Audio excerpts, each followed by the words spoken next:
Me voy a referir a la llegada específicamente de Daniel Solano a la Marque en el mes de octubre y a su relación con la empresa Agrocosecha. Daniel, como otros trabajadores, fueron reclutados por esta empresa y los punteros, en este caso de él, era Hugo Domínguez y del otro grupo muy próximo a él era Alfredo Pachinda. Pachinda ya declaró hace 10 días aproximadamente. También fueron denunciados por nosotros en enero del 2012. Hay una constancia de secuestro de fecha 14 de noviembre de 2011, llevado a cabo por el oficial Irusta, donde saca los 2 bolsos de propiedad de la víctima de las gamelas de Spofrut, en la Marque. Se encuentra acreditado por las declaraciones de Pachinda, de Susana Solano, de Hugo Ortiz y de Hugo Alberto, que Daniel trabajó para la empresa Agrocosecha en la temporada del año 2010 y el 2011, viviendo en las gamelas en Curundú y La Balanza, en la Marque. Se encuentra incorporado como prueba documental que el día 29 de diciembre del año, como prueba documental de una constancia de 29 de diciembre del 2012, que Daniel Solano trabajó para la empresa Agrocosecha SRL. En los meses siguientes, junio, julio, agosto y octubre y noviembre del 2010, enero del 2011, febrero del 2011, marzo, abril, mayo, junio, julio y octubre del 2011, y unos pocos días de noviembre. Él tuvo que firmar el contrato, como otros testigos lo mencionan, en el colectivo antes de subir. Haciendo un somero análisis de este contrato de trabajo que les obligaban a firmar en el colectivo, en las casas de los punteros, o muchas veces, como mencionaron algunos testigos, arriba de una camioneta. Una de las cláusulas más llamativas que tiene una duración, en este caso el contrato de Daniel, del 8 de octubre al 10 de diciembre, pudiendo extenderse o no según las circunstancias relacionadas en este caso con la actividad del raleo. Lo que significa que Solano sabía que no se podía ir de la empresa. La empresa se obligaba a darle al trabajador un lugar para recibir en la localidad de La Marque. Ya hemos probado en la película cómo eran las instalaciones que les daba. Y el trabajador se obligaba a ciertas... no podía ingresar bebidas, no podía ingresar mujeres, no podía haber peleas, tenía que llevarse ropa de cama. Pero la última cláusula que es muy interesante, redactada obviamente por la doctora Constanzo, que es la 18ª, expresa que la empresa Agrocosecha Argentina no se hace responsable de aquel trabajador que tuviera conflictos con la policía y o justicia y fuera detenido por tal situación, dándole la baja y no se le pagará bajo ninguna circunstancia el boleto de regreso a la ciudad de origen. Bueno, esta cláusula es violatoria por donde se la mire, ¿no? Porque primero que viola el debido proceso, el derecho de defensa, y que en definitiva, y más aún en la localidad del Valle Medio, tener un conflicto con la policía es algo que es bastante habitual y que ya inmediatamente estaba condenado, por lo menos para la empresa, por esa situación. De hecho, Hilario Corbalán ha tenido un conflicto con la policía y por lo visto Daniel Solano ha tenido también un conflicto con la policía. Lo acreditó Joana Heredia y Noemí Vargas, que la doctora Constanzo era quien introdujo esa cláusula para sacar a los empleados problemáticos. Y también por lo expresado por Joana Heredia, Daniel era un trabajador serio y responsable, y por esas condiciones se le había ofrecido el puesto de puntero. También tenía estudios secundarios completos, que en estas circunstancias era algo muy valioso, cosa que no tenían sus compañeros y no podían analizar un recibo de sueldo.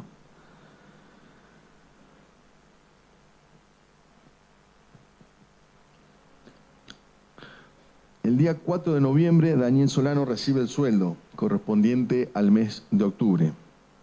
Ahí es nuevamente víctima de estafa laboral y es apropiado de parte del sueldo por sus patrones. Él cobra a las 4 de la tarde en la oficina de Agrocosecha. Fueron llevados en colectivo desde La Gamela hasta ahí.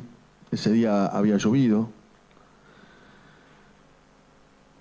Bueno, el procedimiento que se utilizó para el pago de todos estos obreros es la llamada ruta de pago, que muy brevemente la explicó el señor Hilario Corbalán.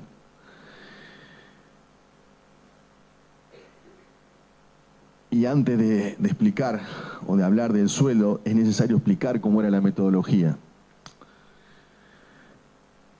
que daban los punteros a los patrones sobre cada trabajador. Y muchas veces los punteros, y por esa razón Daniel no lo había querido hacer, los punteros eran los propios estafadores de los trabajadores.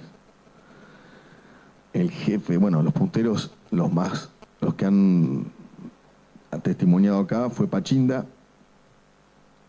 Guillermo Tufiño explicó cómo era el trabajo. Hugo Domínguez, quien llama a Gualberto Solano, no pudo ser encontrado para declarar. Y el jefe de todos los punteros era el señor Facha Lorenzo. Todos ellos obviamente que son cómplices de esta estafa. Y también se prueba la complicidad del ingeniero Henry Griffith en esto y en otras circunstancias que podemos apuntar. Porque Henry Griffith sabía lo que se le debía pagar a los trabajadores. Y obviamente la empresa Expofrut tenía que controlar a la empresa Agrocosecha.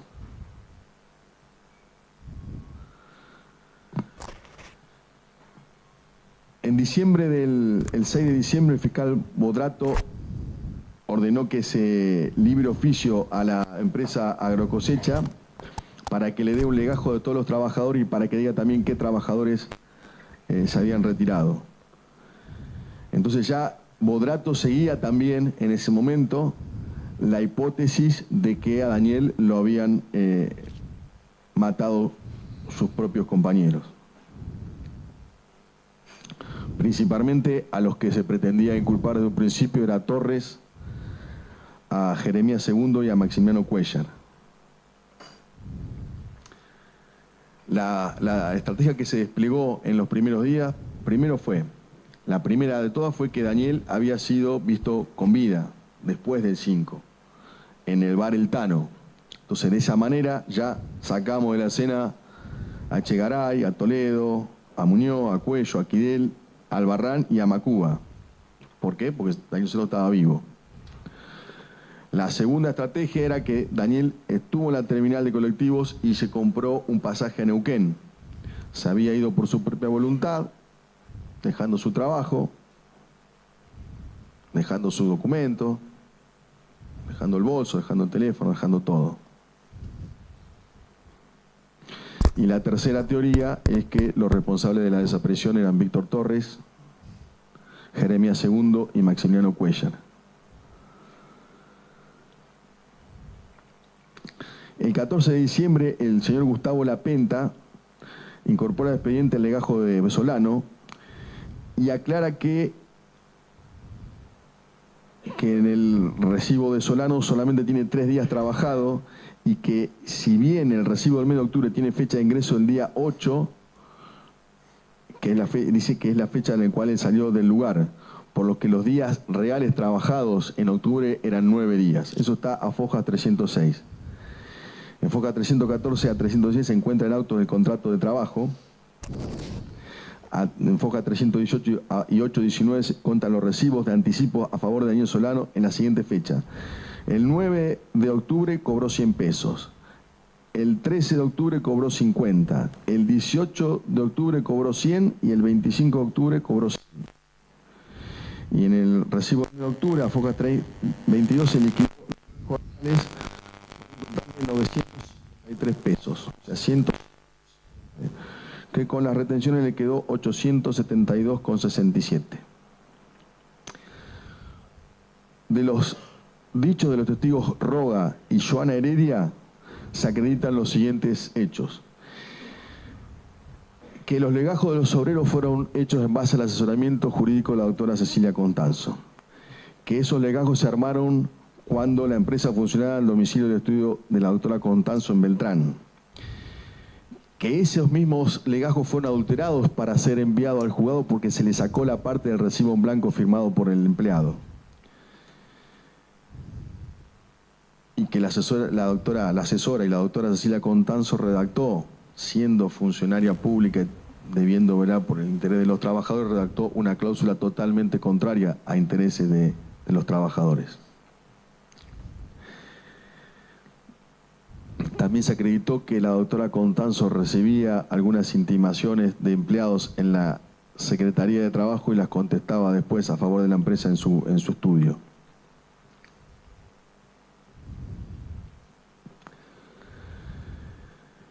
Los legajos de Solano, que fueron confeccionados por orden de Adrián Lapenta, fueron llevados por Joana Heredia en un taxi de Lamarque a Beltrán para ser entregado a la doctora Constanzo. Se hicieron 5 carpetas con los legajos de Solano y Lapenta ordenó que se guarden los sobres los comprobantes de los gastos que tuvo la empresa con Gualberto Solano, Susana Solano y Hugo Ortiz. Y en el domicilio de la doctora Constanzo también estuvo presente el doctor Bruno, quien revisó los legajos para ver si estaba todo correcto. También se acreditó, la querella acreditó que el doctor Bruno fue asesor legal de la empresa Agrocosecha.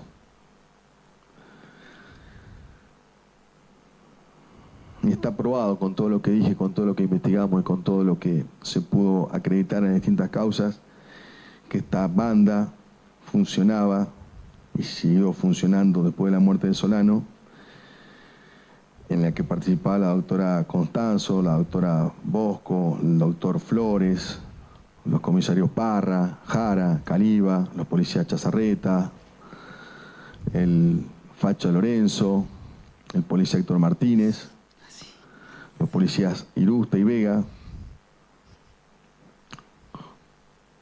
Lo que hizo esta banda fue colocar dentro de la familia Solano a su asesora. Y está acreditado también por la declaración de Joana Heredia que Lapenta ordenó que se elimine toda documentación que relacionara a la doctora Constanzo con la empresa Agrocosecha. Por eso, dentro de todas las cosas que son inadmisibles, que nunca haya sido imputada absolutamente nada a la doctora Constanzo. De hecho, creo que fue citada como testigo, no sé qué pasó porque no vino a declarar.